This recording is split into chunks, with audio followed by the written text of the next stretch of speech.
Hello, good morning. एक बार फिर आपके सामने क्लास 9 विषय हिंदी क्षितिज पार्ट 2 आशा की ओर। इसमें लेखक ने अपनी यात्रा का वर्णन किया है। इस पार्ट में मैं आपको बता दूं, लासा जो है तिब्बत की राजधानी है। पाठ का सार आपको बाद में बता दूं, लेखक का जीवन परिचय बता दूं। ये पाठ जो है राहुल शांकृत्य या इन द्वारा लिखा गया है। इनका जन्म जो है 1893 में हुआ था, उनके ननियाल गांव में, पंधा जिला आजमगढ़ उत्तर प्रदेश। इनका पैतृक गांव कनैला था। पैतृक गांव का तात्पर्य होता है जहाँ इनके दादा दादी इत्यादि रहे होंगे। इनका मूल नाम केदार पांडे था। इनकी शिक्षा काशी, आगरा और लाहौर में हुई थी। ये बौद्ध धर्म से काफ़ी प्रभावित थे, इसीलिए उन्होंने 1930 में श्रीलंका जाकर बौद्ध धर्म अपना लिया था और अपना नाम भी केदार पांडे से बदलकर इन्होंने राहुल शांकृत्यायन रख दिया था। और 1963 में इनका देहांत हो गया था। इनकी जो प्रमुख रचनाएं, जो प्रमुख कार्य है, मेरे जीवन की यात्रा, जो 6 भागों में विभक्त है। दर्शन दिग्दर्शन, 22वीं सदी, बोलगा से गंगा, भागो नहीं दुनिया बदलो, दिमागी गुलामी और घुमक्कड़ शास्त्र जो है इनकी कुछ प्रमुख रचनाएं हैं। अब मैं आपको बेटा पाठ का सार बता दूं। इस पाठ में राहुल जी ने अपनी तिब्बत यात्रा का वर्णन किया है, जो उन्होंने 1929-30 में नेपाल के रास्ते की थी। उस समय भारतीयों को तिब्बत जाने की अनुमति नहीं थी, इसीलिए उन्हें एक भिखमंगे के, एक भिखारी के रूप में वेश धारण करके ये यात्रा करनी पड़ी। लेखक लिखते हैं, यह यात्रा उन्होंने उस समय की थी जब जो है फरीकलिंग पोर्ट का रास्ता भी नहीं बना था। नेपाल से तिब्बत जाने का एक ही रास्ता था। इस रास्ते पे नेपाल के लोगों के साथ साथ भारत के लोग भी आए जाया करते थे और इसी रास्ते से व्यापार भी होता था, सैनिक भी इसी रास्ते जाते थे।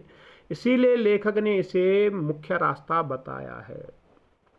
तिब्बत की जो सबसे बड़ी विशेषता थी, वहाँ जाति पाति छुआछूत का सवाल ही नहीं उठता था। वहाँ की स्त्रियाँ पर्दा नहीं डालती थी, कोई भी उनके घर आ जा सकता था। यदि आपके पास कोई सामग्री है तो आप वहाँ की स्त्रियों को, बहू, बेटी, सास इत्यादि को उनको दे सकते थे और उनसे उनको बना सकते थे। जिस प्रकार लेखक के पास झोली में चाय थी, लेखक ने दी, तो वहाँ की जो बेटी थी, बहू थी, वो उनके लिए चाय बना के ला गई थी। परंतु लेखक लिखता है कि वहाँ जो है निम्न वर्ग के जो लोग हैं, जो भिखमंगे हैं, निम्न श्रेणी के जो भिखमंगे थे, उनको घर के अंदर नहीं घुसने दिया जाता था, क्योंकि उनसे चोरी की डर बना रहता था।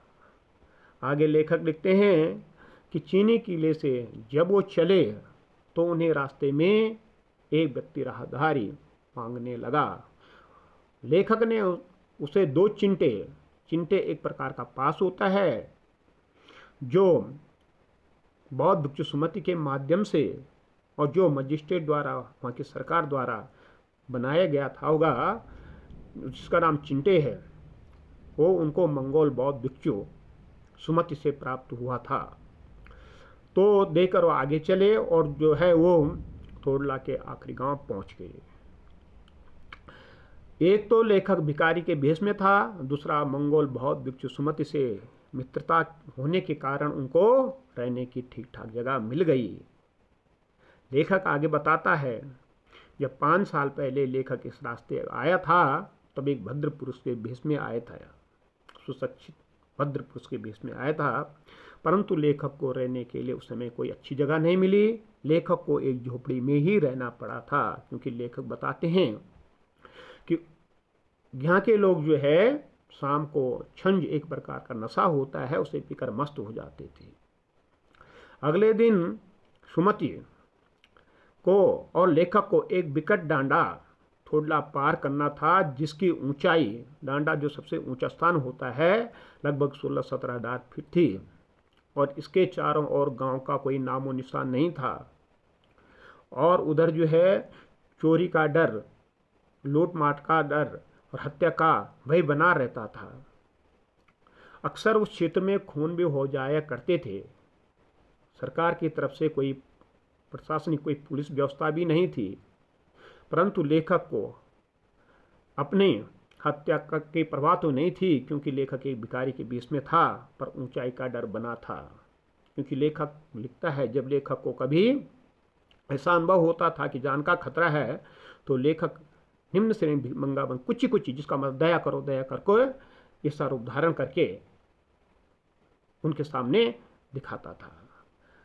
तो आगे लेखक लिखता है कि दूसरे दिन उन्होंने डांडे की चढ़ाई घोड़े से की, और जब वो नीचे उतर रहे थे तो उनका घोड़ा जो है गलत रास्ते पर चल पड़ा, और जो सुमति बौद्ध भिक्षु थे उनसे बिछड़ गए। और जब लेखक 1-1.5 मील आगे निकल गया, जो रास्ता था लडकोर का रास्ता कि विपरीत चले गए, तो उन्होंने जब पता किया तो वो फिर वापस आए, जिनसे कारण जो बौद्ध भिक्षु सुमति थे गुस्सा हो गए, परंतु थोड़ा देर बाद उनका गुस्सा फिर शांत हो गया। अब लेखक और बौद्ध भिक्षु सुमति तिरडी के मैदान में थे, जो चारों ओर पहाड़ से घिरा हुआ था। एक टापू के समान प्रतीत हो रहा था। सामने एक पहाड़ी दिखाई दे रही थी, जिसका नाम था तिरडी समाधिगिरी। आसपास के गांव में सुमति के बहुत जान पहचान के थे, और सुमति उनसे मिलना भी चाहता था, परंतु लेखक उसे उन लोगों से मिलने नहीं देना चाहता था, क्योंकि लेखक ने सुमति से वादा किया था कि लासा पहुंच जाने पर मैं तुम्हें कुछ पैसा दूंगा। यदि सुमति उन लोगों से मिलता तो लेखक और सुमति को लासा पहुंचने में देर हो जाती। सुमति मान गए, उन्होंने चलना प्रारंभ कर दिया। अगले दिन सुबह कड़ी धूप में उन्हें चलना पड़ा। पीठ पर सामान भी था, हाथ में डंडे लिए वो चल पड़े। रास्ते में सुमति के एक अजमान उन्हें मिला, पर लेखक ने उन्हें मिलने नहीं दिया। इसीलिए लेखक उन्हें दूसरे रास्ते ले गया, जो रास्ता शेकार बिहार की ओर चला था। तिब्बत में जो जमीनें थी वो छोटे छोटे जागीरदारों के हाथों में बंटी थी। इन जागीरों का बड़ा हिस्सा एक मठों को भी जाता था। अपनी अपनी जागीरों का कुछ जागीरदार कुछ हिस्सा स्वयं करते थे, जिसके लिए उन्हें जो है मजदूर बेगार मिल जाते थे। बेगार मजदूर का मतलब होता है जिन्हें कुछ दिहाड़ी नहीं देनी पड़ती, जिनको कुछ पैसा नहीं देना पर जो फ्री में मिल जाते, मुफ्त के मिल जाते हैं। लेखक आगे लिखता है कि लेखक मठ में गए, और मठ में उन्हें बौद्ध वचन की 103 हस्तलिखित पोथियां मिली। लेखक उन्हें पढ़ने लगा। इसी समय सुमति ने भी मौका पा लिया, और लेखक की अनुमति से वो बौद्ध भिक्षुओं को जो उसके यजमान वहाँ थे उनको मिलने चले गया। दोपहर तक सुमति भी लौट आया, और लेखक ने कुछ पोथियां पढ़ ली।